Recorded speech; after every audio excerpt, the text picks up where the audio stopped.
인식의 한계가 있는가는 지금까지 우리가 많이 얘기하기 때문에 간단하게 정리해 보도록 하겠습니다. 핵심적으로 이제 슈타이너가 비판하고 있는 사람은 칸트거든요. 그런데 슈타이너는 이제 이렇게 얘기하죠. 칸트는 저 바깥에 대상이 있고 이쪽에 내가 있어서 바깥의 대상을 이쪽에 나, 인간 주체가 내 속에 있는 관념적인 틀을 사용해 가지고 거울 비추듯이 비춘다, 이렇게 보고 있다는 거예요. 이렇게 보고 있는데, 근데 이놈의 거울이라고 하는 게 유한한 성격을 가지고 있기 때문에, 그렇기 때문에 이 거울이 비추고 있는 세계상은 그것이 보편타당할 수가 없다라는 거예요. 간단하죠? 근데 이제 슈타이너가 비판하기를, 자 봐라, 칸트는 벌써 주체와 대상을 근본적으로 이분법적으로 떨어져 있는 존재로 가정하고 있다는 거예요. 주체와 대상이 떨어져 있다라고 얘는 상상하고 있다라는 거예요. 근데 과연 주체와 대상이 떨어져 있는가 하는 이 문제예요. 만약에 떨어져 있지 않고 어디에선가 합일이 된다라고 하면 완전히 전제가 달라져 버린다는 거죠. 주체와 대상이 떨어져 있지 않다라고 얘기할 수 있다 그러면 인식의 한계가 없는 거죠. 이해가 되시죠? 주체 자체가 어떤 조건화된 틀을 가지고 대상을 보니까 진리를 알 수 없다. 칸트 이렇게 얘기했는데, 여기에 전제가 되는 게 주체와 대상이 떨어져 있다는 게 전제야. 근데 주체와 대상이 안 떨어져 있다 그러면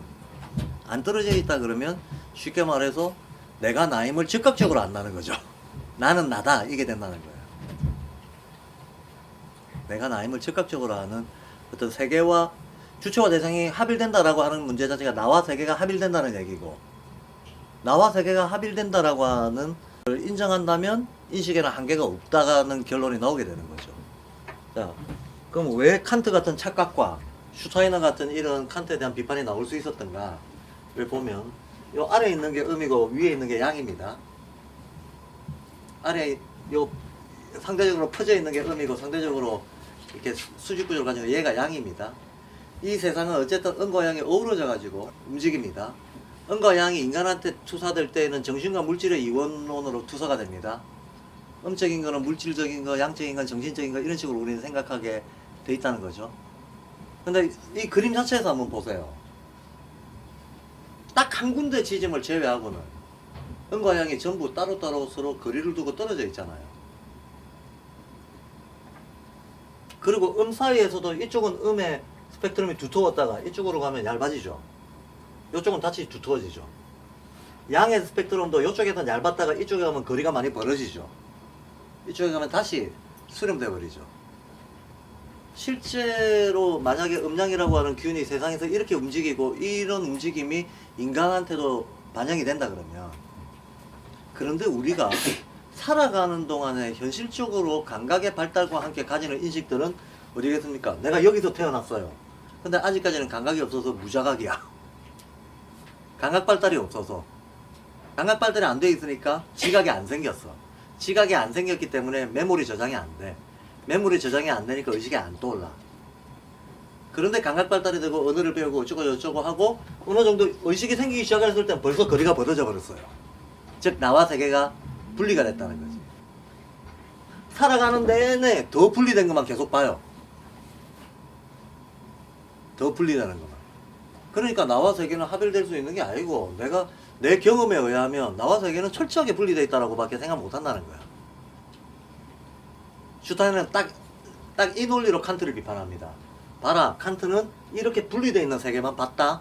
그리고 지가 본 세계가 다라고 생각하고 인식의 합일은 불가능하다고 결론 내린 거다. 그런데 나는 만화 쓰고 영학자잖아. 그러니까 윤회적인 어떤 세계 질서의 순환 관계를 다 봤단 말이지. 그러니 어느 지점에서 음과 양이, 정신과 물질이, 나와 세계가 통합되는 그 지점이 있다라고 하는 걸 내가 봤다는 거예요. 그게 어디냐? 여기죠. 인간이 의식적으로 여기를 자기 내면에 체화할 수 있다 그러면 그 순간 세계는 합일되는 거고, 그 순간 인식의 한계는 사라지는 거다. 그래서 자유의 철학에서 칸트한테 뭐라고 얘기를 하는가 하면, 한 문장만 읽고 넘어가겠습니다. 그 문장 제가 읽어드리려고 하는 문장은 그 문장이었는데 제가 여기 써놓지는 않은 모양이네요. 칸트도 자기가 틀렸다는 것을 죽음의 문턱을 넘어서는 그 순간 자각했을 것이다 그래요. 죽음의 문턱을 넘어서는 그 순간 자각했을 것이다.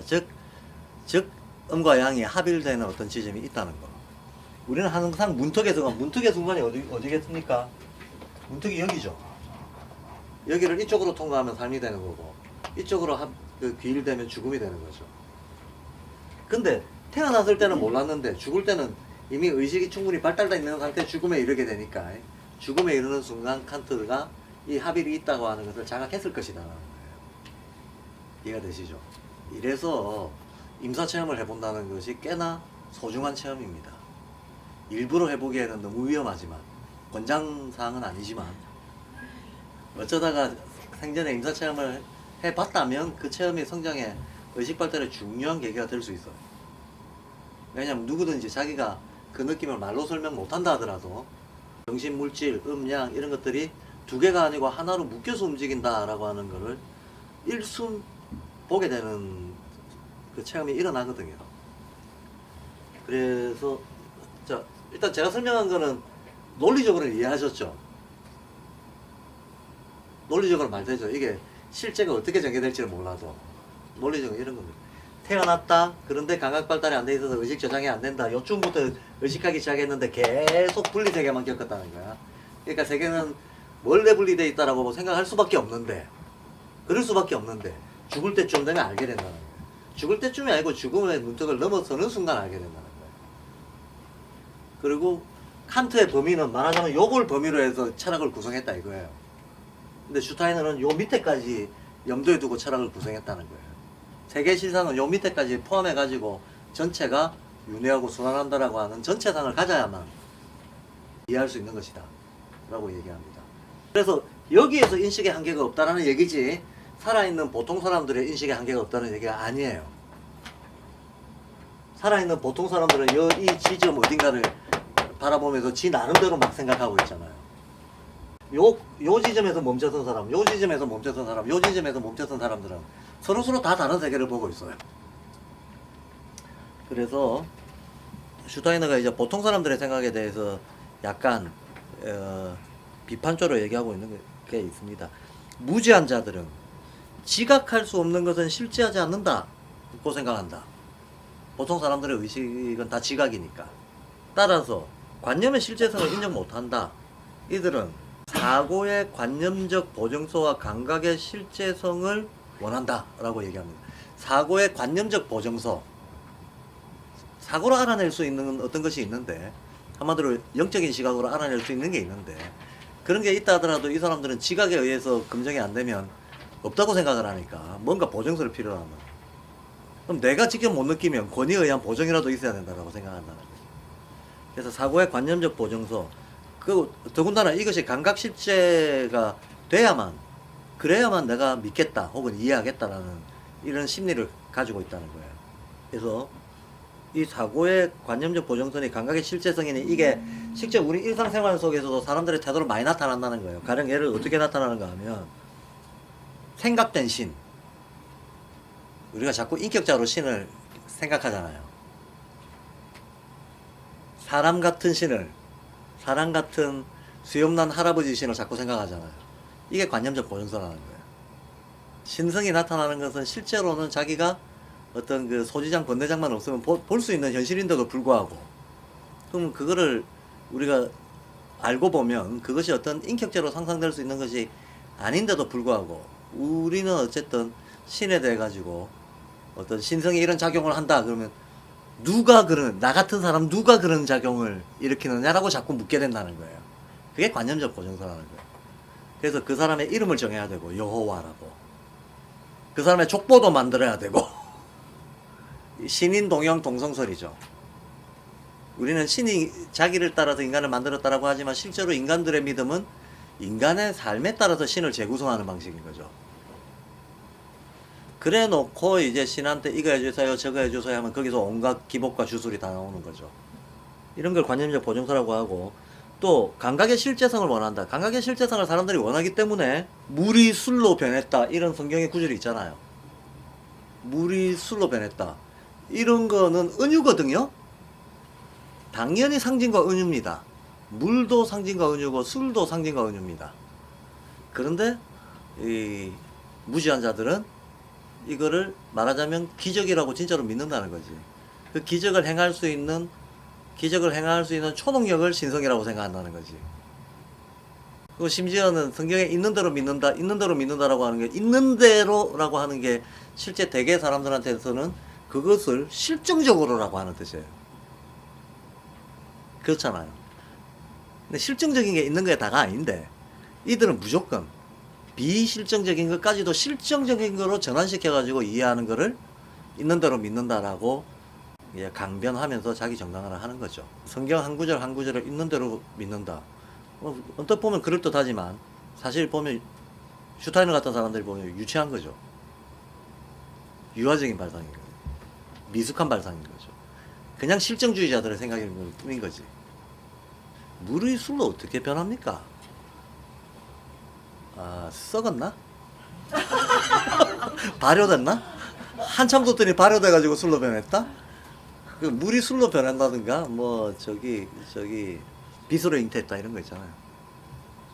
빛으로 잉태했다, 이런 거. 이런 건 은유와 상징입니다. 은유와 상징은 은유와 상징으로 이해를 해야지. 이해를 하고 해석을 해야지. 있는 대로를 실정적으로를 있는 대로라고 종교에서 있는 그대로라고 얘기할 때에는 눈에 보이는 망상을 넘어서서 실상을 본다는 거잖아요. 꿈 같은 인식, 인간의 어떤 지각의 한계, 이런 걸 넘어서서 전체 어떤 구조 원리와 함께 세상을 본다. 이걸 있는 그대로라고 하는데, 근데 성경 해석에서 있는 글자 그대로 믿는다라고 했을 때는 실증적 의미로 이해를 해버린다는 거예요. 노아의 방주가 있었다 그러면 노아의 방주를 찾으러 다녀야 된다는 거예요. 에덴의 동산에서 쫓겨났다 그러면 에덴 동산이 어디에 있는지 위도경도로 위치 표시를 하고 싶어 한다는 거예요. 진짜 그런 사람들 많이 있습니다. 그래서 에덴 동산이 뭐 어느 고지였다는 등 뭐 사하라 사막이었다는 등 이상한 소리 하는 사람들 많이 있어요. 예. 동화에서 못 깨쳐나온 사람. 더 이상의 얘기는 생략하겠습니다. 그래서 일부 7장이 참 사람들한테 잘 이해가 안 됐던 거거든요. 인식의 한계가 있는가? 슈타이너는 과감하게 없다 그랬는데 사실 우리가 겪는 현실은 다 있잖아요. 그러니까 우리의 경험하고 안 맞으니까 7장이 되게 이해가 안 됐던 겁니다. 근데 이렇게 생각하면 이런 의미였다라고 알면 우리가 충분히 논리적으로 받아들일 수 있는 게 된다는 거예요. 이해되시죠? 그러니까 여기 안 가보면 슈타이너 같은 생각을 못 하는 거죠. 이게 이렇다라고 하는 걸 적어도 이해하지 못하고는 한계가 없다라고 이런 과감한 어떤 주장을 할 수가 없는 거죠. 그래서 이게 영학적 관점에서 봤을 때라는 조건이 딸려야 됩니다. 영학적 관점에서 봤을 때 인식의 한계는 없는 거다. 우주적 차원에서 인식의 한계는 없다. 이 말이지. 그리고 모든 점에서 없다가 아니고 없는 그 포인트가 출발점이다 라는 거지. 시작과 끝이다 라는 거지. 경험적인 우리의 어떤 현실 안에서 인식의 한계는 늘 있다. 자, 2부 자유의 실제로 들어갑니다. 자유의 실제는 그래서 자유의 실제가 딴 게 아니고 요 삶의 요소들이라고 하는 거에서는 우리 인간이 저 보편인지학에서 지금 얘기하고 있는 의지, 감성, 사고, 그 다음에 의지의 9단계 이게 인간의 지금 삶의 구성 양식이잖아요. 삶이 이런 식으로 구성되어 있다. 이런 발달 단계를 지나게 되어 있다. 그게 여기서 말하는 삶의 요소들입니다. 그래서 우리 삶은 무엇으로 이루어져 있는가? 의지, 감성, 사고 이런 것들이 상호작용하는데 어떤 식으로 드러나는 식으로 이루어져 있다. 그게 삶의 실제다라고 얘기하는 게 요 8장의 내용들입니다. 그런데 이제 이렇게 보지 못하고 자연과학적 시각으로 본다든가 아니면 기존의 칸트 철학적인 시각으로 보는 사람들은 어떤 점에서 다 착각하고 있는 거다. 그리고 이제 몇 가지 사례를 덧붙여가지고 얘기하고 있습니다. 근데 여기서는 새로 제가 설명을 해야 되는 내용들이 별로 없어서 2부 8장은 건너뛰겠습니다. 자, 그 다음에 이게 자유라고 하는 문제, 자유의 이념, 9장이 자유의 이념인데요. 이념이라고 하는 거는, 자유의 이념이라고 하는 거는, 자유라고 하는 가치가 지향하는 바, 어떤 목적적인 상 이런 거를 자유의 이념이라고 할 수 있겠죠. 그래서 우선 여기서 제일 먼저 말하고 있는 거는 물리학이나 생리학, 또 심리학 이런 데도 우리 사고에 어떤 가정적인 배후가 있다고 가정하는 것은 사고에 대한 편견 없는 관찰을 모르는 억지다라고 얘기합니다. 이게 무슨 말인가 하면, 가령 이제 자연과학자들이 우리가 왜 어떤 기분 감정을 가지게 되는가를 뭘로 설명하는가 하면 DNA로 설명하잖아요. 인간의 어떤 남성적 특징, 여성적 특징 이런 거 설명할 때도 역사적 경험이 문화 유전자로 이어졌다는 설명을 덧붙이기는 하지만 기본적으로 DNA 같은 거로 얘기를 합니다. 그래서 인간이 그거에서 조정당하지 않을 수밖에 없는 어떤 원형적 뭐가 있다라고 가정을 한다는 거예요. 가정을 한다는 거고, 이제 물리적으로는 뭐 기본적으로 원자 개념이죠. 어떤 기초 물질이 있어서 그 기초 물질들이 이리저리 조합해가지고 효과를 만들어낸다라고 자꾸 가정을 한다는 거예요. 가정을 한다는 건데, 요런 식의 가정들에 대해서 뭐 똑같은 얘기입니다. 영학에서 봤을 때는 자연과학이나 철학에서 하고 있는 가정들이 다 틀렸다는 거예요. 그런 배우가 없다. 그런 배우가 없고, 자꾸 그런 배우에 뭐가 있다든가 관념적으로 신이 있어가지고 세상을 창조했다고 가정하는 거. 자연과학도 관념적인 게 마찬가지예요. 아톰이 있거나 내가 알 수 없는 더 작은 입자가 있어가지고 그게 결정했다라고 생각해. 이게 다 상상이라는 거예요. 그런 가정하면 안 된다는 거예요. 오히려 이런 어떤 그 세계를 합일시키는 사고, 영이 있어가지고 영이 자기 운동 방식으로 세계를 순환시키고 그 흐름 속에 나의 의식을 포함해가지고 우리 삶이 이렇게 포함이 돼 있다라고 하는 영학적인 인식. 이 영학적인 인식을 아는 방법은 뭐냐라고 얘기했을 때, 슈타이너는 어떤 가정에도 기대지 말고 자기가 몸소 직접 그 사고를 체험해야 된다라고 얘기를 해요. 몸소 직접 사고를 체험할 수 있는 거는, 그러면서 이제 수행 방법론을 이것저것 내세우죠. 이렇게 관찰하고 이렇게 생각하고 이렇게 명상하면 사고가 실제한다는 걸 체험할 수 있다. 그리고 그 사고의 실제성에 대한 체험을 통해서만 우리는 진리에 접근하는 거지, 어떤 가정적인 배우를 깔아두고 있으면 안 된다. 사고라고 하는 것도, 스피리추얼이라고 하는 것도 우리가 뭐 있다, 태극이 있다 이러고 가정하지 말라는 거예요. 태극이 있음을 가정하지 말고 태극이 있음을 자기가 몸소 체험할 수 있는 거로 가야 된다는 이야기를 계속해요. 우선은 그래야 소위 자유라고 하는 상태에 이를 수 있다라고 얘기를 하고요. 그 다음에 소위 우리의 자의식, 에고 이런 거 있잖아요. 자의식, 에고 이런 것들하고 영적으로 봤을 때는 이런 것들은, 요런 대목이 사실 책 읽으면서 사람들이 이게 뭔 말인가 꼼꼼히 따져가지고 이해하고 넘어가지 못한 지점들입니다. 책에 분명히 명문으로, 문장으로 자아의식은 인간의 물리적, 신체적 조직 구조에서 나온다. 이것은 지각이지 그 이상이 아니다. 이렇게 나옵니다. 우리의 자의식, 에고죠.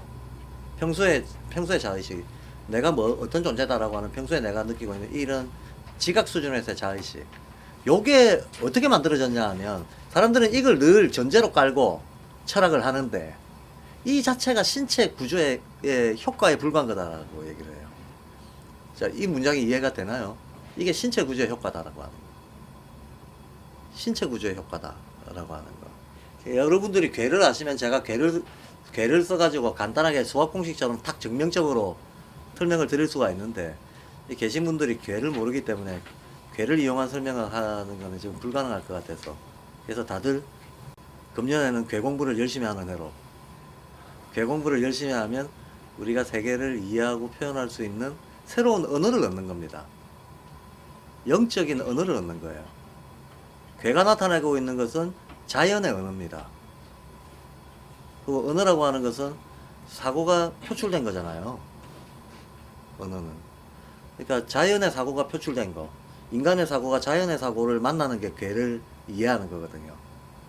그래서 괴를 알면 굉장히 많은 것을 이렇게 길게 떠들 필요 없이 이렇게 돼서 이렇게 된다라고 딱 직관적으로 이제 서로 공유할 수가 있어요. 지금 그 제가 괴로 설명하면 참 쉽겠다 싶은데, 괴로 설명할 수가, 제가 송신은 되는데 여러분들이 수신이 안 되기 때문에 괴로 설명이 불가능하고, 현재로서는 비유적으로 설명을 할 수밖에 없는데요. 이게 이렇습니다. 자, 동물도 여러 종류가 있죠. 조류도 있고, 어류도 있고, 갑각류도 있고, 곤충류도 있고, 포유류도 있고, 그리고 원인류도 있고. 근데 일단 그 원숭이 인간, 이게, 이쪽 오랑우탄 이런 애들, 고릴라 이런 애들. 이런 원인류들은 일단 그 제일 진화된 애들이 원인류들이죠. 근데 원인류들 말고 얘들은 중간에 좀 애매하게 끼어 있는 애들이고, 우리가 동물이라고 했을 때 딱 떠오르는 동물은 주로 어떤 동물입니까? 우리하고 가장 가까이 흔히 보는 동물. 개고양이과들이죠. 네발짐승들. 보통 우리가 동물 그럼 네발짐승들입니다. 그러니까 어류라든가 각각류에 대한 고려는 다음에 또 하기로 하고, 그냥 일단 동물은 네발짐승으로 가정하겠습니다. 그러면 이게 인간의 신체 구조 때문에 자의식이 생겼다 그랬잖아요. 이때 인간의 신체 구조의 특징은 직립을 얘기하는 겁니다. 우리는 직립해 있고, 우리는 수직이고 걔들은 수평으로 살아가는 거예요. 맞죠?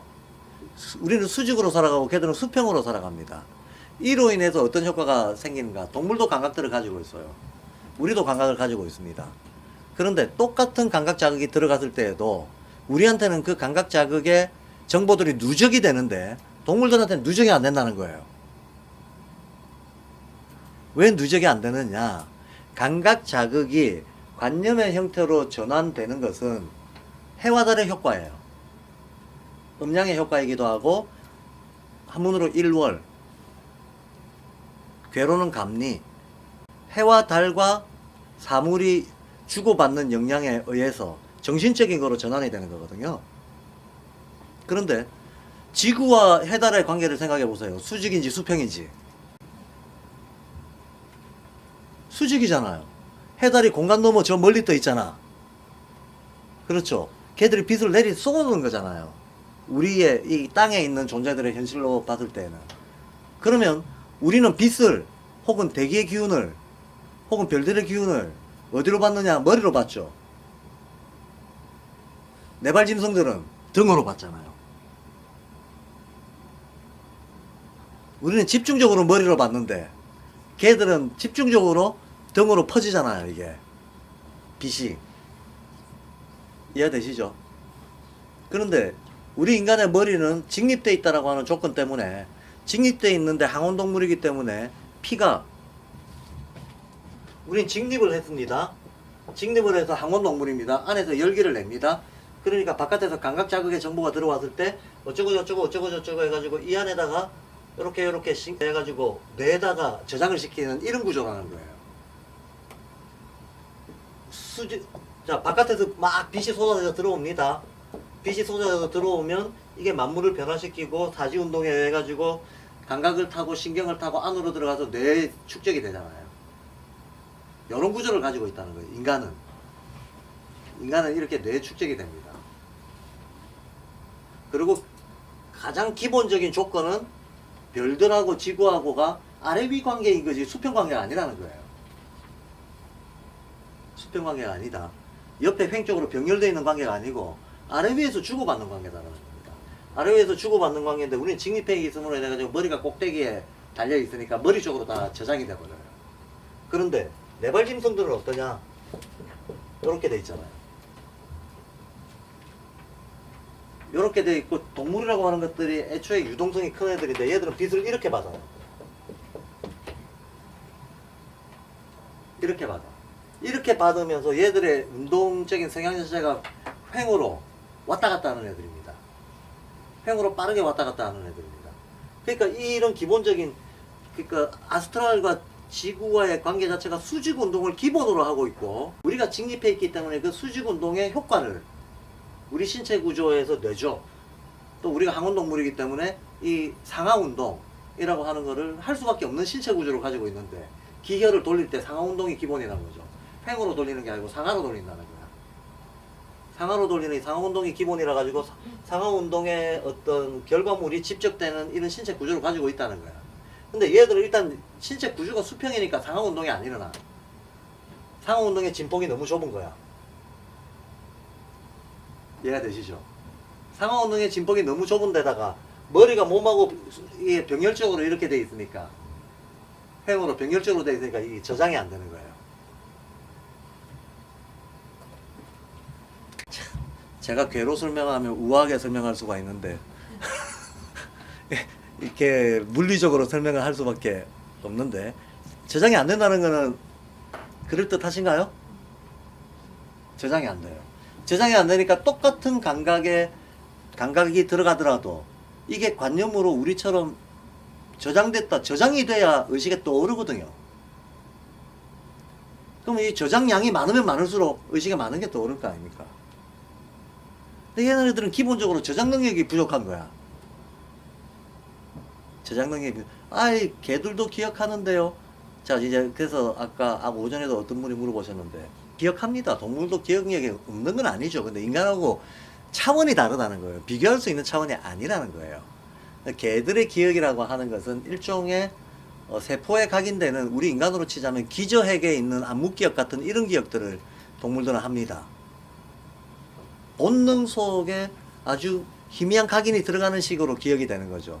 근데 우리도 동물 플러스 알파인 존재이기 때문에 그거는 우리도 동물처럼 가지고 있는 데다가 인간의 특징은 관념적 창조, 관념적 재구성 이런 걸 할 수 있다는 게 특징이잖아요. 즉 의식에 떠올릴 수 있는 수준의 기억, 이게 안 된다는 거야. 동물들은 이게 안 되기 때문에 관념 조작을 못하니까 얘들은 언어가 없어요. 언어라고 하는 게 관념을 논리적으로 구성할 수 있어야지 나오는 거거든. 그러니까 동물하고 인간하고 딱 비교해보면 바로 알 수 있는 게 언어가 없다. 언어가 다르다. 없다가 아니고 다르다죠. 에이, 걔들 왈왈 짖는 것도 언어 아니냐. 아이, 우리 애들이 옹알이 하는 걸 언어라 그러나요? 옹알이 하는 걸 언어라고 하지는 않잖아. 말이나 글을 해야지. 말글이 와야지. 글은 한참 나중이고, 글은 동물은 흉내도 못 내고, 최소한 인간의 말 같은 거를 언어라고 하는데, 말이라고 하는 건 기성정결, 인과율 이런 걸 가지고 있잖아요. 벌써 주어, 수로 이런 걸 가지고 있잖아요. 인칭, 말이 별거 아닌 것 같지만 어린애가 말을 구사한다는 것은 엄청난 의식 발전이 있어야만 가능한 겁니다. 그죠? 엄청난 의식 발전과 내 감각과 세계와의 관계에서 어떤 질서 있는 배열들을 할 수 있고, 그것을 기억하고 의식하는 이게 있어야만 언어가 되는 거예요. 이게 동물들은 안 된다. 동물들이 인간 같은 언어, 말 할 수 없는 이유가 이게 기억 저장이 안 되기 때문이다. 근데 기억 저장이 안 되는 것은 이와 같은 신체 구조에 이유가 있다라는 겁니다. 이해되시죠? 그러면 동물의 뿌리, 요렇게 난 놈하고 요렇게 난 놈하고 막 사슴처럼 이렇게 난 놈하고, 얘네들의 의식 상태라는 건 말이 좀 이상하고, 하여튼 얘네들의 정신 상태가 어떤지, 즉 얘네들이 기운과 빛을 받는 신체 구조가 어떤지를 보면 얘들의 성질을 대충 짐작할 수 있겠죠. 등껍질이 딱딱한 정도가 어느 정도 되는지, 이동성의 정도가 어느 정도 되는지, 이런 걸 보면 얘네들의 의식 수준, 동물의 의식 수준이 어느 정도인지 대략 짐작할 수 있어요. 그래서 가장 영적인 동물은 어떤 동물들일까요? 가장 영적인 동물들, 세계 합의를 스스로 즐기고 있는 동물, 물고기들이에요. 가장 멍청한 동물이면서, 예. 기억력 제로,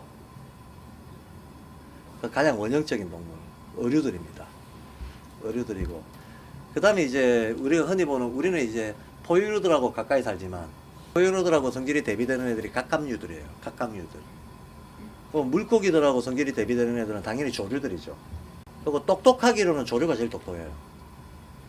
인간의 어떤 논리적 이성 같은 거를 닮은 행위를 하는 것은 조류가 가장 그런 행위를 합니다. 그리고 이 모든 성질을 다 모아가지고 야, 저거 사람 같다라는 생각을 하게끔 하는 애들은 곤충류들입니다. 곤충류라고 했을 때도 균류들 말고 대표적으로 벌이야말로 인간 사회적 행동하고 가장 가까운 행동을 합니다. 이제 이렇게 추정을 하는 것도 당연히 지금 이 기초적인 이제 제가 요런 신체 구조에서도 우리가 정신 상태로 추정할 수 있다라고 했던 것처럼 동물들의 각각 신체 구조와 행위 양식들이 있잖아요. 동양에서는 물론 이런 거를 어행의 논리에 기초해 가지고 분류하고 유추합니다. 어행의 원리에 기초해서 분류하고 유추하는데 뭐 그런 거는 또 다음에 하기로 하고요. 자, 그래서 우리가 갖고 있는 자의식이라고 하는 것은 결국은 뭐다? 기억의 산물이다.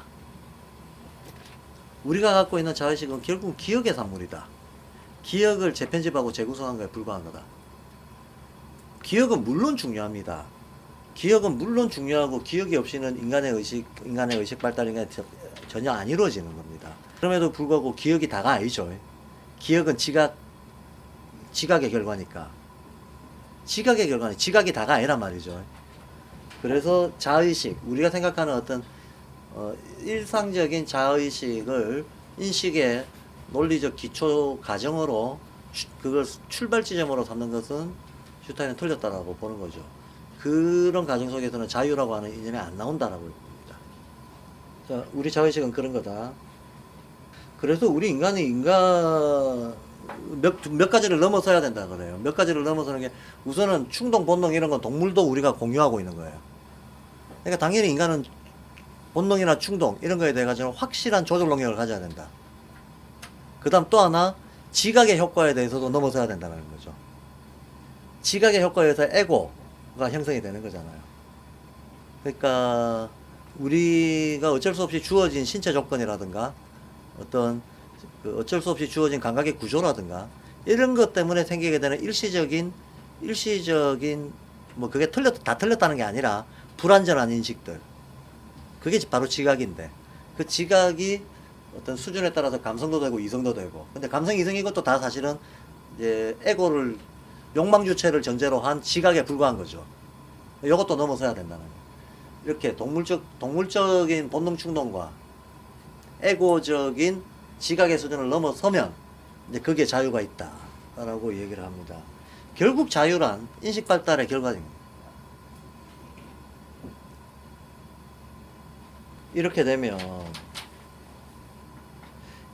행위의 추진력이 개념이나 표상의 형태로 성격에 영향을 미치는 게 되고, 이렇게 되면 윤리적이 된다.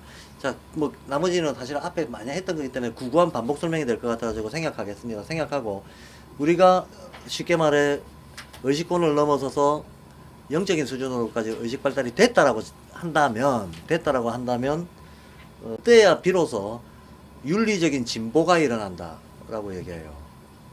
도덕적인 진보가 일어난다. 의식권에서 대폭 확장되는 게 도덕성이라고 그랬잖아요. 도덕성, 양심 이런 것들이 확장된다. 근데 개체구 중심의 계산성 이런 것들은 동기가 떨어지고 어차피 세계화의 합일 의식이 커지는 과정이기 때문에 더 큰 합일 단위들을 자기로 생각하게 되는 거다라는 거거든요. 이래 되면 이런 윤리적 진보가 의식적으로 확 일어난 사람들이 보이는 특징에 대해서 얘기를 하고 있습니다. 가능한 최대치의 인류 복지를 지향하게 된다. 우선은 가능한 최대치의 인류 복지를 지향하게 되고, 그 다음에 문화 진보를 지향하게 되고, 그 다음에 순수하게 직관적으로 파악된 개인의 윤리 목적을 실행하려고 하게 된다. 이건 해석은 뭐 많은 해석이 들어갈 수 있겠는데 또 좀 생각하겠습니다. 이러한 윤리성의 원리의 정반대가 칸트다라고 얘기하고 있어요. 왜냐하면 이 부분은 중요해서 좀 설명하겠습니다. 내 행위의 원칙이 모든 사람들에게 해당될 수 있도록 행동하라. 칸트의 대표적인 문장이죠. 내 행위의 준칙이 보편타당성을 갖도록 행동해라. 칸트가 이렇게 말했습니다. 근데 슈타이너는 이 문장 자체는 윤리적 행위를 위한 모든 개인적인 원동력을 고사시킨다 라고 얘기를 해요. 오히려 사람을 비윤리적으로 만든다는 거예요. 슈타이너가 생각하는 윤리성은 세계와 나 사이의 간격과 갈등 때문에 생기는 어떤 구속 상태를 의식적으로 건너뛰어서 세계와 나의 어떤 합일 의식을 높인 것을 자유라고 하잖아요. 이걸 자유라고 하는데, 이걸 자유라고 하는 사람은 앞에 있는 어떤 행동 양식을 보이게 되는데, 칸트의 도덕률은 오히려 이런 요청을 한단 말이죠. 네 행위가 모든 사람들의 어떤 보편 준칙이 되도록 행동해라 라고 얘기하는데, 슈타이너는 이 말이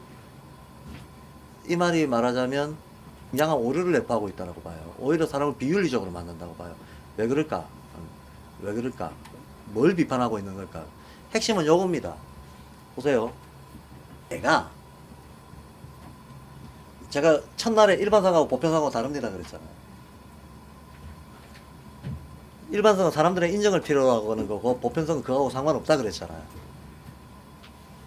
그러면 칸트가 지금 얘기하는 것은 네가 어떤 행위를 할 때 다른 사람들이 봤을 때도 맞다고 생각하는 행위를 하라는 거지. 간단하게 말하면 보다 많은 사람들이 인정하지 않을 수 없는 그 행위를 네 행위의 원칙으로 삼아라는 거지. 이건 뭡니까? 벌써 타인의 눈 내지는 타인의 인정 이걸 전제로 하고 그게 맞춰라는 얘기예요. 그게 맞춰라. 어떠한 식으로든지 요거는 의무관념입니다. 의무관념이라고 하는 건 뭡니까? 내 안에서 자발적으로 올라와서 완전한 자발적 동기에 의한 자각이 아닌데도 불구하고 몰라도 혹은 싫어도 맞추는 거를 의무라고 하잖아요. 의무라고 합니다. 근데 칸트 철학 자체가 나와 세계를 분리시켜 놓고 있기 때문에 분리시킨 상태에서 나와 타자를 분리시킨 상태에서 내 행위가 타자가 다 인정할 수 있도록 해라는 거거든요. 이해가 되시죠? 슈타이너는 두 개를 합의시키는 게 자유다 이렇게 얘기를 했는데 칸트는 분리를 전제해 놓고 내 행위가 보다 많은 사람들한테 인정받을 수 있는 행위를 해라고 얘기를 한 거예요. 그러면 홀로 완성을 추구하는 게 아니고 홀로 완성이라고 하는 것은 여기서 제가 홀로 완성이라고 말을 하는 것은 독고다이를 얘기하는 게 아니고 자체 안에서 완결성을 이미 내적으로 이루는 걸 얘기하는 겁니다. 자기의 의식 안에서 어떤 우주와의 합일이라고 하는 이 인생의 과제 문제를 그 타인과의 관계나 인정 여부, 사회성 이런 거하고 상관없이 이루어낸 상태를 얘기하는 거예요. 이걸 제가 그냥 제 표현으로 홀로 완성이라고 표현을 하는 겁니다. 그리고 실제로 성경에 나오는 하나님의 독생자 홀로 생겼다잖아요. 홀로 생겼다. 이걸 우리는 보통 두 가지 의미로 해석하죠. 스스로 잉태해가지고 그런 식으로 해석하는 거 일단 그런 식으로 해석하기도 하고 또 인간의 가족관계, 직계, 족보 개념을 들이대가지고 외아들이다. 형제 자매가 없다. 하나님의 외아들 할 때 보통 그렇게 해석하죠. 하나님은 정자가 좀 부족했나? 만약에 그렇게 해석한다면 그렇잖아요. 모순되잖아요. 하나님은 완전한 자이고 우주적인 주제자인데 독생자, 왜 하필이면 독생자를 두지? 하나님 비슷한 사람들 많이 만들어가지고 하면 훨씬 하나님의 목적에 맞는 뭐가 잘 됐을 텐데. 네. 이게 이제 우리가 아까 말했던 실제론자들은 자기로 역투사한다라고, 자기의 시족관계, 가족관계 이거 가지고 신성에 역투사해버린 거죠. 진짜 의미는 뭐겠는가? 하나님의 독생자라는 진짜 의미는 뭐겠는가? 홀로 생겼다. 직역하면 홀로 생겼다인데 홀로 생겼다의 진짜 의미는 뭐겠는가? 그리스도라고 하는 한 사람 안에서 신성의 문제가 그 안에서 자체적으로 완결적으로 해결됐다는 얘기입니다. 인간의 상태로 신과의 합일이라고 하는 것이 어떤 그 존재 안에서 딴 데하고 뭐 비교하거나 뭐 관계 맺거나 할 필요 없이 그 안에서 완결적으로 해결된 존재, 그게 독생자라는 거죠. 그게 독생자라는 거죠. 홀로 깨달았다는 것이 뭐 다른 사람들한테 아무 영향을 안 받았다는 뜻이 아니고 받았건 말건 문제 해결 자체가 완결적으로 그 안에서 끝났다는 것이 홀로 생겼다라고 하는 말의 의미인 거죠. 한마디로 인디비주얼리티가 최상의 상태로 올라가 있는 거죠. 인디비주얼리티가 최상의 상태로 올라가는 그걸 독생자라고 얘기를 합니다. 실제로 슈타이너도 지금 제가 설명드리는 대로 독생자의 의미를 그렇게 해석을 하고 있어요. 해석을 하고 있는데, 그러면 다시 한번 칸트는 네 행동이 다른 사람들의 기준이 되게 해라. 이건 벌써 다른 사람들하고 나하고를 떨어뜨려 놓은 다음에 다른 사람들의 인정 여부를 하나의 기준으로 삼았다는 점에서 나의 입장에서 봤을 때는 비자발적인 의무관념이 되어버린다는 거예요. 이해가 되시죠? 비자발적 의무관념으로 사람을 내몰아가면 소위 신과의 합일이라고 하는 이런 상태로는 갈 수가 없다라는 거야. 홀로 완성이라고 하는 이런 수행적인 의식 발달의 길을 갈 수 없게 만들어 버린다는 거예요. 끊임없이 외부의 인정을 가지고 기준으로 삼게끔 만든다면. 그런 측면에서 칸트 철학은 대단히 도덕적인 것처럼 보이지만, 도덕을 그토록이나 강조했지만 실제로 칸트의 명제는 사람을 비자발적으로 만든다. 그거? 어? 선생님이 얘기하신 것대로 권력욕인데요. 권력욕. 권력욕이, 인정욕 이런 것들이 아스라하게 섞여 있는 거죠. 막. 애초에 뭐 인정욕구라고 하는 것도 권력욕, 인정욕 이런 것들 다 섞여 있는 것들이에요. 권력욕이라고 단정은 못하죠. 왜냐하면 제가 아까 물욕, 권력욕, 명예욕이 있으면 명예욕이 제일 높다. 명예욕도 권력욕의 병행이긴 하지만 칸트 정도 되면 명예욕이라고 해줘야 되겠지. 명예욕이라고 해줘야 되겠지만, 왜냐면 칸트는 시간을 넘어서 어쨌든 시간을 넘어서 인정받으면 뭐 어쩌건 인정을 요청한다는 것은 벌써 분리를 전제한다는 거예요. 그래서 그 이 뒤에 이제 딱 나옵니다. 뭐라고 나오는가 하면요, 요 뒤에 까딱 잘못 읽으면요, 우리가 이거를 현실적으로 실정주의자들처럼 읽으면 대단히 위험한 얘기가 이제 계속 나오기 시작합니다. 자, 윤리 문제 계속 보겠습니다. 윤리성 원칙이 내 안에서 직관적으로 활동하는 윤리에 대한 규범이 아니라, 직관적으로 활동한다. 이거는 영적이 됐다는 거예요. 내가 영적 합의의식을 가지고 있다는 거예요. 그럼 윤리에 대한 규범이 아니라, 규범이라고 하는 건 알건 모르건 어떤 필요와 효용 때문에 지키는 거니까, 그죠? 사회 질서가 대부분 그런 성격을 가지고 있는 거죠. 그런 규범으로 윤리를 생각하는 게 아니고, 하나의 자연 철학에 도달한 자연 철학에 도달했다라는 말의 의미는, 세계의 실상이 삶과 죽음의 세계를 포함해서 그렇게 돌아간다. 이거 과학은 아닙니다. 영학이죠. 영학적인 어떤 우주자연의 실상이 그렇게 돌아간다. 그러니까 나는 어떻게 생각하고 행동해야 된다라고 생각하는 이 사람. 그러니까 내가 뭐가 과제고 내 주변에 어떤 일이 일어나는 건 나한테 무슨 의미가 있다. 이렇게 생각하는 사람. 이렇게 생각하는 사람은 내가 행위를 통해 실현하려는 객체에 대한 사랑과 접해 있다 그래요. 여기가 이런 대목이 되게 사실 쉽지 않은 대목입니다. 슈타이너가 지금 뭘 의도하려고 하는가, 메시지의 핵심이 뭔가. 지금 자유하고 사랑 두 가지 얘기가 나온 거예요. 근데 슈타이너는 자유를 뭘로 정의했는가 하면, 영적인 의식 수준에 도달한 걸 자유라고 그랬어요. 영적인 의식 수준에 도달하면 나와 세계, 주체와 대상의 경계가 허물어진다라고 일단 얘기했습니다. 이 경계가 허물어지는 것을 느끼는 수준을 자유라고 했어요. 경계가 허물어지면, 말 그대로 경계가 허물어지는 만큼 대상에 대한 이해도가 깊어질 거 아닙니까? 대상과 내가 따로 있는 게 아니고 대상이 나의 일부로 있단 말이야. 이미 내 속에 들어와 있어요. 이미 내 속에 들어와 있습니다. 요게 사랑이라는 거예요. 이해가 되세요? 일반적으로 우리가 자유와 사랑이라고 하는 거를 아주 원형적인 힘의 성질로 치환해서 생각해 보자면, 자유는 벗어나고 싶어 이런 거고, 사랑은 끌어당기고 싶어 이런 거니까 힘이 서로 상충하는 것 같아요. 상충하는 거. 여기서는 상충한단 말이야. 근데 이쪽으로 들어오면 합일돼 버렸잖아요. 요 합일된 상태에서는 자유와 사랑이 동시에 실현된다는 거예요. 동시에. 그러니까 더 이상 벗어나야 할 외부가 없는 거지. 그러니까 자유로운 거예요. 벗어나야 할 외부가 없기 때문에 자유롭습니다. 이미 합의를 자기가 의식하고 체화했다면. 또 당연히 내일이 아닌 것이 아무것도 없어요. 그러니까 이게 사랑입니다.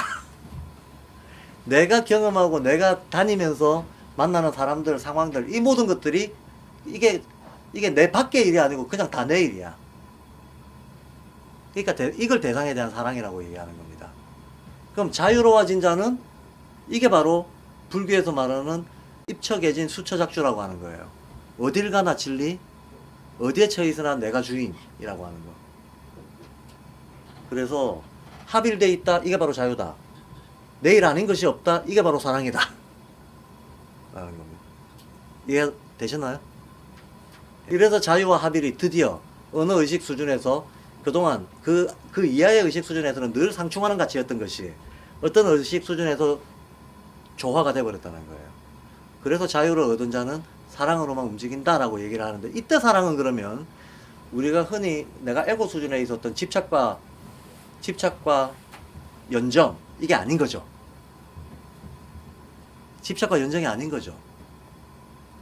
예, 몇 가지 조건이 가미돼야죠. 내가 어떤 존재고 내가 어떤 소명의식, 어떤 과제를 가지고 있다라고 내가 스스로 나를 알아봤다면, 나를 알아봤고, 그리고 내가 만나는 모든 대상들은 나의 일부다라고 생각을 한다면, 내가 만나는 대상들 속에서 내가 경험하게 되는 어떤 여러 상황들 속에서 내가 파악한 나의 소명을 쉽게 말해서 관철시켜 나가는 과정으로 이 모든 흐름들을 이해를 한다면 이게 사랑이라는 거예요. 대상에 대한 분명한 이해 속에서 또 그의 까르마, 그 대상의 까르마도 있을 테고, 사실 이미 이제 영적인 된 사람들은 까르마라고 하는 것 자체가 너와 내가 만나는 이게 내니까, 이거 자체가 나니까, 이 관계성 자체에 이미 내 까르마가 다 들어가 있는 거예요. 그 까르마에 대한 이해를 기초로 해서 자기 길을 가려고 하는 의식이 어떤 조건이나 보상 대가 이런 계산 없이 그냥 철저하게 딱 처형되어 있는 상태잖아요. 그러니까 아무런 두려움이라든가 이런 게 없는 상태잖아요. 아무런 두려움이 없는 상태에서 그걸 쭉 해나가는 사람들은 이렇게 살아가는 과정 자체가 의식적으로 자유롭고 예상과 합일되어 있기 때문에 사랑을 저절로 체현하고 있는 거다라는 거야. 근데 이거는 결국은 자기가 파악한 자기 소명의식대로 살아가는 과정이에요. 그냥 그걸 자유와 사랑이 동시에 성취됐다라고 얘기하는 겁니다. 동시에 성취됐다고 얘기하는 거지, 한마디로 이미 떨어져 있는 상태에서 상대에 대한 동정을 가지고, 우리가 흔히 생각하듯이 동정과 연민을 가지고 애착을 하거나 심정적인 어떤 그 뭡니까, 뭐 연애 감정이 됐던, 그게 동정의 감정이 됐던 그런 걸 쏟아붓는 거, 그럼 보통 그걸 사랑이라고 생각하는데 그런 사랑이 아니다라는 거 알아야 됩니다. 여기서 말하는 사랑은 그런 사랑이 아닙니다. 그런 사랑이. 그래서 똑같은 말도, 사실 자유라고 하는 말 한마디도 어느 영역에서 어떤 수준으로 이해되는가에 따라 가지고 아주 다르잖아요. 제가 늘 하는 얘기지만 경제적으로는 참정권을 자유라고 하잖아. 정치적으로는 경제적으로 돈 많은 걸 자유라고 하고, 그런데 적어도 의식적 차원에서는 세계화의 합일 정도를 자유라고 한다는 거예요. 마찬가지로 사랑이라고 하는 것도 어렸을 때는 소유하고 싶은 마음을 사랑이라고 해요. 조금 감각혼이 무르익으면 동정과 연민을 사랑이라고 해요. 또 어떠한 방식으로든지 욕망주체의 집착이라고 하는 거에 여러 변형들을 사랑이라고 하는데 영적 수준에서 말하는 자유의 행위동기로서의 사랑이라고 했을 땐 그게 아니라는 거예요. 그게 아니고 대상에 대한 깊은 이해, 그 깊은 이해를 바탕으로 자기가 가고 있는 어떤 소명적인 과정으로의 합일, 이런 걸 사랑이라고 한다. 더 이상 뭐라고 말을 못하겠네. 자, 그래서 중요한 부분만 짚습니다. 칸트의 윤리 개념은 오히려 사람을 비자발적으로 만든다. 그 다음에 거꾸로 슈타이너가 말하고 있는 이런 자유로운 의식을 가진 사람들은 이미 사랑에 접해 있다. 요 핵심 명제입니다. 요 핵심 명제를 이해했냐 못했냐가 자유의 철학에서 우리가 뭔가를 얻을 수 있냐 없냐가 결정되는 겁니다. 그래서 이런 사람들은 그 다음에 이걸 잘 이해해야 된다는 겁니다. 이것과 딱 잘못 이해하면 슈타이너를 인격적으로 비난할 수 있게 돼요. 이런 사람은 나는 누구에게도 이 행위를 해야 할까요? 라고 묻지 않는다 그래요. 독생자가 뭘 남한테 물어? 남이 어디 있어? 남이 어디 있어요? 그 다음, 그것은 이상을 파악하는 즉시 실행된다. 이상을 파악하는 즉시 실행된다. 라고 하는 거는 왜 우리가 흔히 그런 말 하지? 쟤는 머리로만 알고 행동으로 실천하는 이런 말 하잖아요. 그 말도 웃기는 말이기는 하지만 그거는 너무나 또 당연한 말이기도 해요. 인간은 먼저 의식을 가지고 그 다음에 심정 내면화한 다음 행위를 하게 돼 있기 때문에 머리로 먼저 알고 그 다음에 행위 나가는 건 당연한 거야. 그걸 비난할 이야기도 아니라는 거죠. 의식이 먼저 전환되지 않으면 행위가 전환이 안 되는 거죠. 그건 당연한 건데, 그런데 어쨌든 의식과 행위 사이에 시차라든가 갭이 있잖아요. 어떤 사람들은 어떤 세계 경전에 대해 가지고 논리적으로 보편회통했다고 말할 수 있을 만큼 똑똑하고 잘 아는데 인격 개판인 사람들도 있잖아. 철학 박사학위 몇 개 가지고 있는데 인격 개판인 사람들 당연히 있죠. 이런 경우 우리는 이 갭이 큰 걸 가지고 어쨌든 도덕적 비난을 하잖아요. 도덕적 비난을 하는데 자유로운 의식을 얻은 이 사람들은 자유로운 의식을 얻었다는 것은 영적이 됐다는 건데 영적이 됐다는 것은 장꿈깸을 연결했다는 거잖아. 장꿈깸을 연결했다는 것은 본능, 충동, 욕망, 그 다음에 이상 이런 것들이 다 지금 합일이 됐다는 거거든. 합일이 됐다 그러면 이상을 파악하는 순간 행위 즉각 나간다는 거야. 현실적으로는 뭔가 하면 아, 이 일이 필요해 그러면 아무 계산 안 하고 심플하게 그냥 그걸 한다는 거예요. 근데 어떻게 생각하십니까? 이게 쉬울까요? 전혀 안 쉽죠. 아, 이게 옳아 라고 생각하면 이것저것 안 따지고 그걸 그냥 해버려. 왜? 보통 일상적으로는 그거 하면 나한테 당장에 내가 할 수 있을까? 내가 해도 될까? 하면 나한테 무슨 손익이 끼쳐질까? 이거 해서 어떻게 되지? 이런 생각을 한다고. 이게 갭이에요. 이게 갭을 만들어내요. 갭을 만들어내는데 자유로운 사람은 그런 눈치 볼 게 없기 때문에 이거 해야 되네 그럼 바로 한다는 거야. 이상이 들어오는 순간 행동이 바로 나간다. 이게 자유로운 사람들의 특징이다. 근데 이게 오히려 세속적인 사람들이 볼 때에는 경거망동하네, 무모하네, 그렇게 보겠죠. 무모하네, 무슨 의도로 저러지? 자기가 맨날 계산이 많은 사람들은 저 새끼는 틀림없이 고단수의 계산을 가지고 있어. 이렇게 이런 반응이 유도되기가 쉬워요.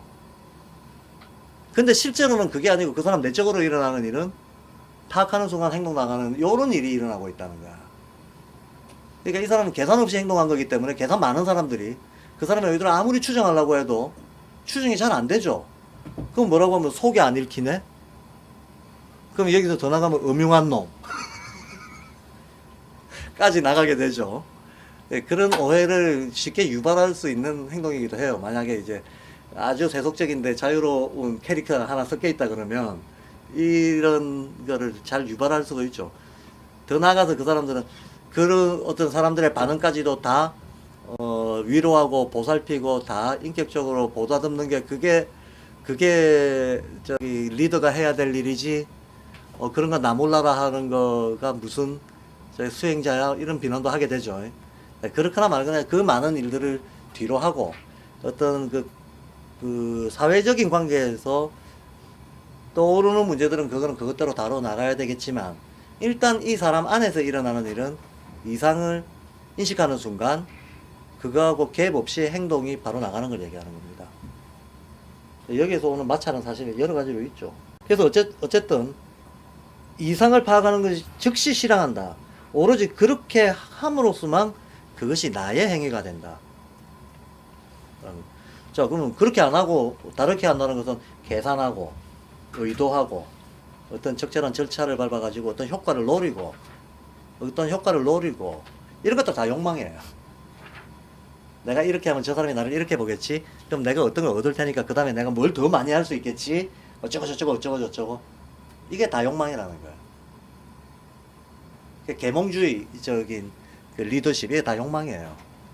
사실 따지고 보면 계몽주의라고 하는 게 내가 상대를 의식화시켜 가지고 내 맘대로 다루고 싶은 거잖아. 이거 욕망이에요. 그건 그런 식으로 가능하지도 않고 적어도 영적인 수행자들은 그렇게 사람과 관계 맺지는 않는다는 거예요. 그냥 자기의 진정성 있는 행위가 자연스러운 영향으로 퍼뜨려지는 그것밖에 없는 거야.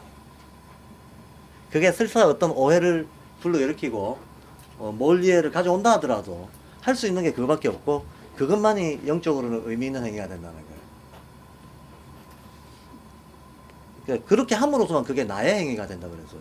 그렇게 안 하고 계산하면 그건 나의 행위가 아니고 이미 계산을 한다는 것 자체가 사회적인 작전을 짜는 거잖아요.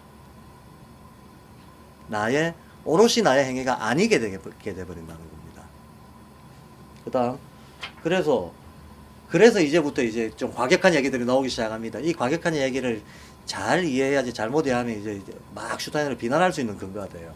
그 뒤에 나오는 게 어떤 의미에서 규범의 메인이는 집행자에 불과하고 고차적인 자동 기계다. 그러니까 자기 속에서 충분히 숙고해서 그래 이건 나의 행위야 라고 스스로 결정한 일이 아니라 조건이 이러니까 해야 되고 상황이 이러니까 해야 되고 대중이 바라니까 해야 되고 누가 비난하니까 해서는 안 되고 법이 이러니까 해야 되고, 뭐 이런 거에 영향을 받는 거에 따르면 그냥 그거는 한마디로 자유로운 인간이라고는 도저히 할 수 없다.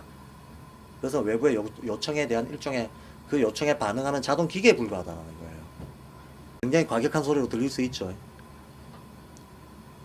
오로지 객체에 대한 사랑을 따를 때만 나는 행위하는 그 자체다.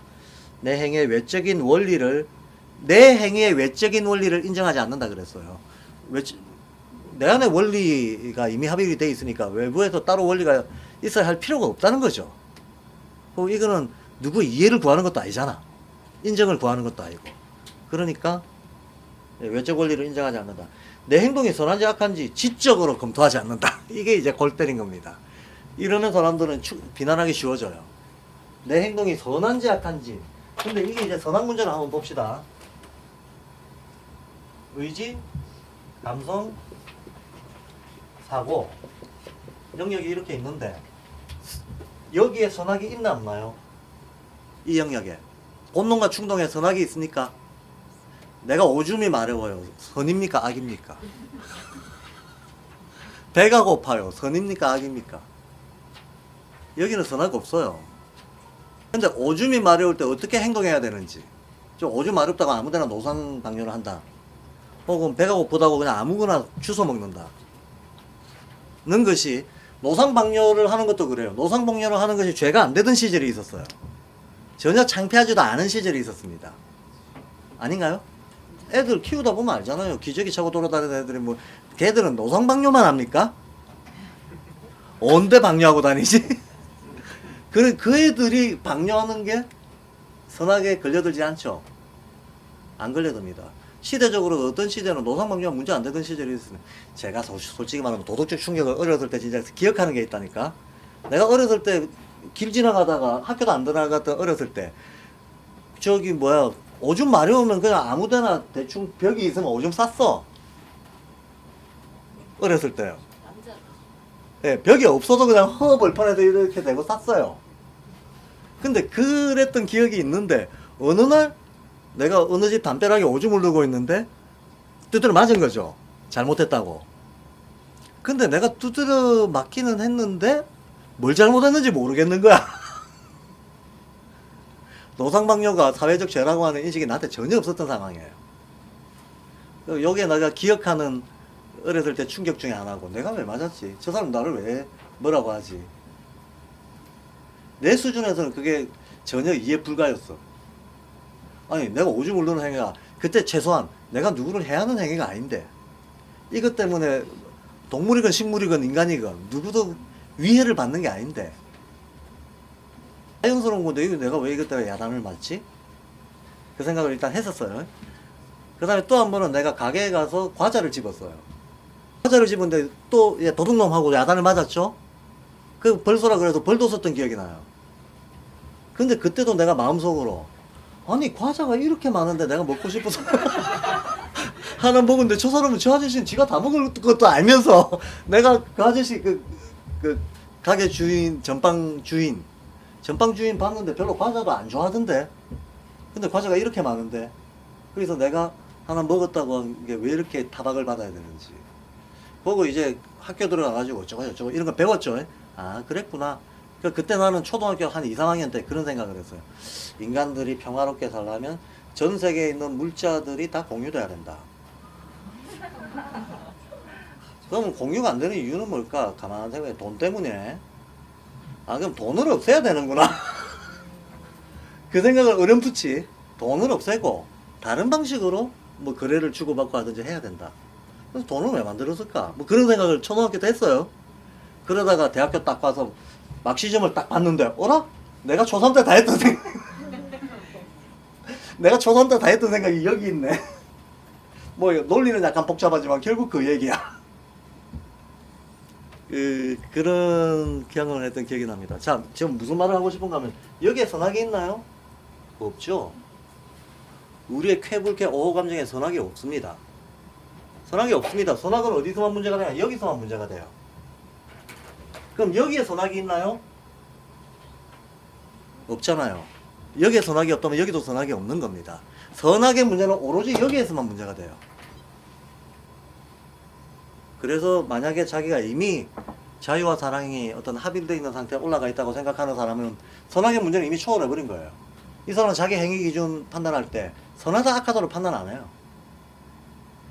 여기서 선악이라고 하는 건 사회적 의미의 선악입니다. 아시다시피 그래서 제가 지난번에도 그 얘기 했던 것 같은데 죄라고 하는 것도 사회적 의미의 죄하고 종교적 의미의 죄는 다르다. 말도 다르잖아요. 말도 사회적 의미의 죄는 guilty라고 하지만 종교적 의미의 죄는 sin이라고 하는 거예요. sin은 단정할 수 있는 게 단죄할 수 있는 게 아닙니다. 그래서 어느 정도 이제 영적인 수준이 된 사람들은 선악 문제에서 자유로워집니다. 사실 니체의 책 중에서 굉장히 직접적이고 직설적으로 이 문제를 다루고 있는 책이 선악을 넘어서라는 책이 있어요. 아예 인간이 선과학이라고 하는 규범, 도덕의식을 넘어선 판단 기준을 가지지 못하면 포인에 이를 수 없다, 뭐 딱 이런 얘기죠. 왜 그런 의식을 획득해야 하는지, 왜 그런 의식을 획득했을 때만 오히려 인류 문화가 진보를 하는지, 오히려 도덕적이랍시고 그런 도덕 규율에 계속 매이는 삶을 살았을 때 얼마나 인간이 그걸 데카당이라고 합니다. 부패하게 되는지, 이런 얘기를 계속 하고 있는 게 이제 선악을 넘어서라고 하는 그 책입니다. 그래서 내 행위의 외적 원리를 인정하지 않고 내 행동이 선한지 악한지 내 행동이 선한지 악한지 지적으로 검토하지 않는다. 지적으로 검토하는 건 여기서 하는 거잖아요. 문화와 제도와 법률에 비추어서 지적으로 검토하는 거. 그런 짓 하지 않는다. 그래서 제가 가끔 우리 학교 선생님들도 여기 여러분 계신데 너무 불안해하지 마세요. 제가 가끔 규정에 이거저거 따라야 된다고 우리가 현실적으로 안 따를 수 없죠. 그런데 가끔 그러잖아. 우리는 존재 자체가 불법이에요 라고. 이 컨테이너 불법이에요. 우리 학교도 진짜 불법이에요.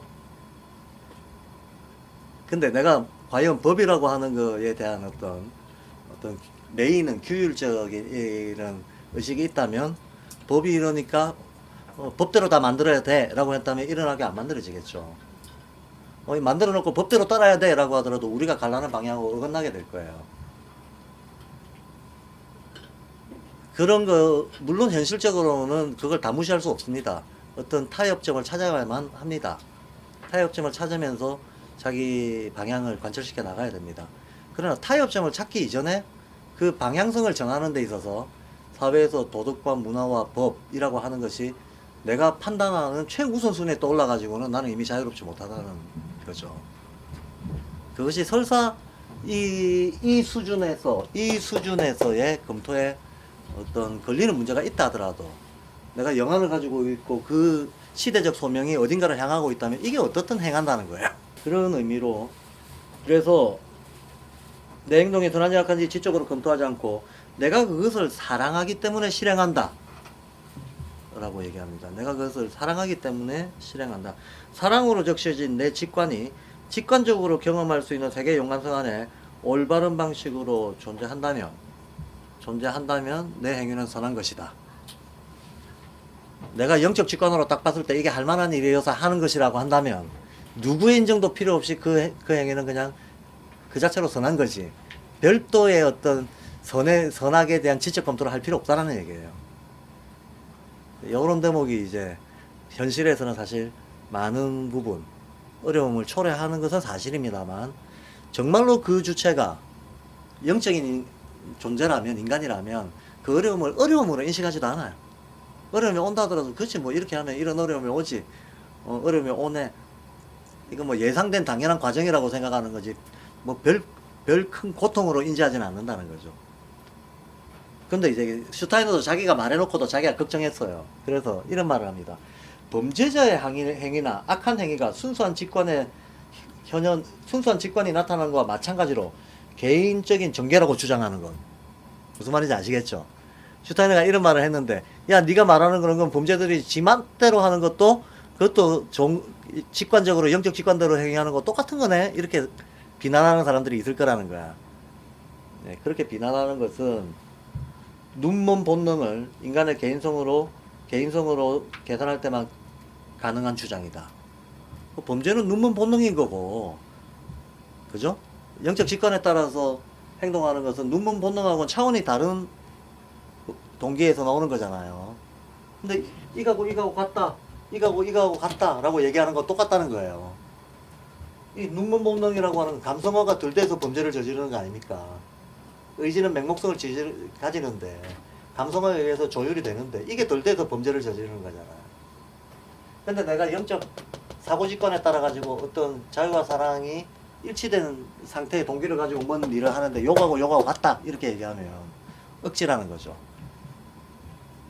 그런 눈으로 볼 수밖에. 근데 사실 억지는 억지인데 그렇게 보는 사람들은 늘 있을 수밖에 없죠. 또 할 수 없지 뭐. 그래서 윤리적 오해와 충돌은 자유로운 사람에게는 윤리적 오해 충돌 이런 게 있을 수 없다 그래요. 윤리적 오해 충돌이 있을 수 없다 그러는데 이걸 잘 이해해야 됩니다. 타인이 나를 오해하거나 충돌한다 이 얘기를 하는 게 아니에요. 자기 내면에서의 오해와 충돌이 없다는 거예요. 자기 내면에서. 우리가 때로 지나가고 나서 내가 그때 그렇게 한 게 혹시 나의 얄팍한 계산이나서 온 거 아닌가? 하고 되돌아보고 봐지게 될 때가 있어요.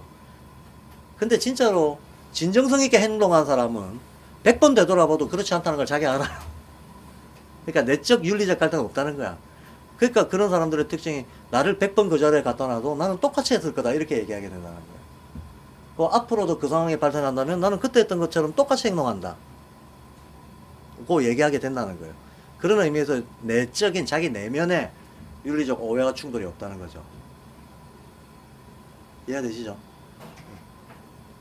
그리고 이럴 수도 있어요. 사실은 우리가 좀 자유롭게 생각하는 윤리라고 하는 건 정해진 매뉴얼이 아니거든요. 그때그때 상황과 관계성 속에서 오는 적합한 행동인 거지. 그렇잖아요? 그래서 겉보기에는 모순되는 행동을 하는 것처럼 보일 수도 있어요. 겉보기에는. 그래서 어떤 사람을 만났을 때는 이것도 사례가 많죠.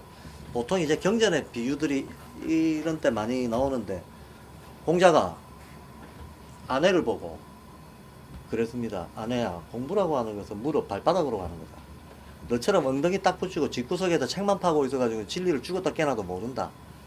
저작거리로 돌아다니라 그랬어요.